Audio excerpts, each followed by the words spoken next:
আমাকে ইলেকশন করতে হবে, আমার ইলেকশনটা দরকার। আমি আগে থেকে বলে দিয়েছি গ্রামের দিকে এসে খুব ব্যাড রিয়াকশন আছে। এতগুলো লোক যাবে তোমার বাড়িতে যাবো, আমি বাইরে কে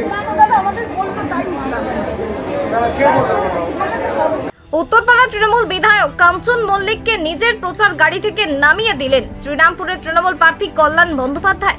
কাঞ্চন নাকি তার সঙ্গে প্রচারে থাকলে গ্রামের মহিলারা ভালোভাবে নিচ্ছে না, তাই তাকে আসতে বারণ করলেন কল্যাণ বন্দ্যোপাধ্যায়। আজ বৃহস্পতিবার সকালে কোন্নগর নবগ্রাম গ্রাম পঞ্চায়েত এলাকায় ভোট প্রচার ও জনসংযোগে বেরিয়েছিলেন কল্যাণ বন্দ্যোপাধ্যায়। কোন্নগর স্টেশন রোডে তৃণমূল পার্টি অফিসের সামনে থেকে শুরু হয় প্রচার। সেখানে কল্যাণের হুড খোলা গাড়িতে দেখা যায় কাঞ্চন মল্লিককে, কিন্তু তাকে নিয়ে প্রচার করতে চাননি কল্যাণ বন্দ্যোপাধ্যায়। তাই সকলের সামনে কাঞ্চনকে নেমে যেতে বলেন।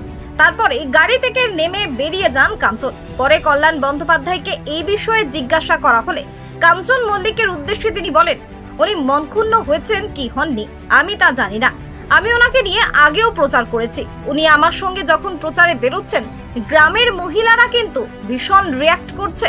আমি ওনাকে আগেই বলে দিয়েছিলাম গ্রামে এসো না, আর আমার সঙ্গে শুধু প্রচারে থাকছো কেন? উনি তো একজন বিধায়ক, উনি তো নিজেও প্রচার করতে পারেন, সেখানে কেন করছে না? আমাকে নির্বাচন করতে হচ্ছে মানুষের মন বুঝে, তাই আমি কোনো ব্যক্তি বিশেষের জন্য নয়, আমি সমষ্টিগত মানুষের জন্যই। যে কারণে কোনো ব্যক্তি বিশেষের সুখ বা আনন্দের জন্য সমষ্টিগত মানুষকে আমি কষ্ট দিতে পারবো না। একেবারে ক্যামেরার সামনে কাঞ্চনকে উদ্দেশ্য করে ঠিক এই কথাগুলোই বলেছেন শ্রীরামপুরের তৃণমূল প্রার্থী কল্যাণ বন্দ্যোপাধ্যায়। দাদা, আজকে সকালবেলা কাঞ্চন মল্লিক তিনি প্রচারে বেরিয়েছিলেন, তারপর হঠাৎই তিনি চলে গেলেন এখান থেকে। উনি মনক্ষুণ্ণ হয়েছেন এরকম শোনা যাচ্ছে।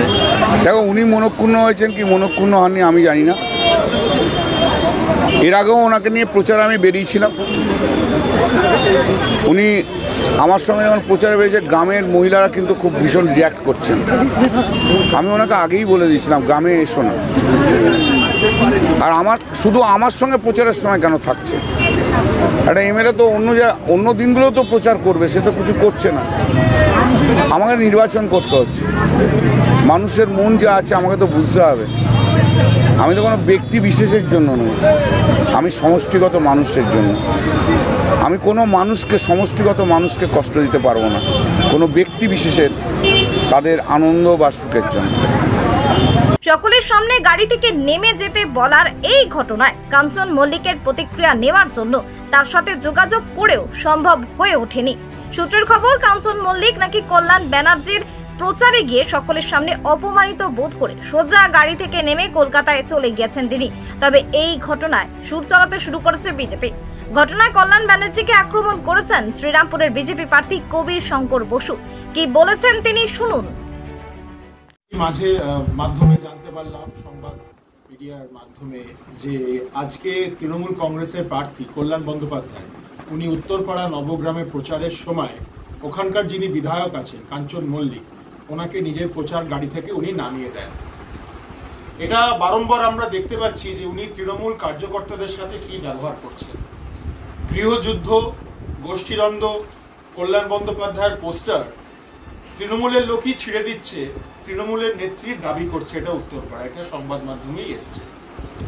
আমার একটাই বক্তব্য, এই কল্যাণ বন্দ্যোপাধ্যায়ের ব্যবহারের জন্য হেন কোনো তৃণমূল কার্যকর্তা নেই যে তার বাজে ব্যবহার ফেস করেনি। আজকে কাঞ্চন মল্লিক একজন নির্বাচিত বিধায়ক, ওনাকে গাড়ি থেকে উনি নামিয়ে দিলেন, এটা সংবাদ মাধ্যমের সূত্রে আমি শুনতে পাচ্ছি। আমি তাই জন্য বলি, তৃণমূল গৃহযুদ্ধে ভরে গেছে। মানুষের কাছে আহ্বান করব, যে দলের নেতা নিজের কার্যকর্তাদেরই সম্মান করে না, সে আপনাদের কি সম্মান করবে? সে আপনাদের আবেগকে কি সম্মান করবে? সে আপনাদের ভোটকে কি সম্মান করবে? সে আপনাদের জন্য কি কাজ করবে? আগামী দিন তার উপরে ভরসা রাখুন। নরেন্দ্র মোদী যিনি বলেন, তিনি প্রধানমন্ত্রী না, তিনি প্রধান সেবক।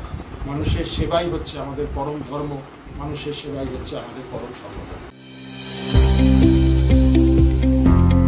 আপনার স্নেহের সন্তানের শিক্ষা নিয়ে কি আপনি চিন্তিত রয়েছেন? কোন স্কুলে ভর্তি করাবেন তাকে তা ঠিক করতে পারছেন না? তাহলে আর দেরি কেন? আজই আসুন সারদা বিদ্যাপীঠে। আইসিএসসি আইএসসি সিলেবাস অনুসারে আন্তর্জাতিক মানের সম্পূর্ণ ইংলিশ মিডিয়াম স্কুল হলো Sarada Vidyapith. Smart class, play zone, play house, পর্যাপ্ত কম্পিউটার, পরিশ্রুত পানীয় জল, সিসি ক্যামেরা, সুবিশাল campus, library, convent educated teaching staff ছাড়াও একাধিক সুযোগ সুবিধা রয়েছে সারদা বিদ্যাপীঠে। প্লে গ্রুপ থেকে দ্বাদশ শ্রেণী পর্যন্ত পাঠ্যক্রম রয়েছে এই প্রতিষ্ঠানে। ঠিকানা বসন্তপুর, আরামবাগ, হুগলি। বিস্তারিত জানতে যোগাযোগ করুন 7063851550 অথবা যোগাযোগ করুন 6295202439 এই নম্বরে।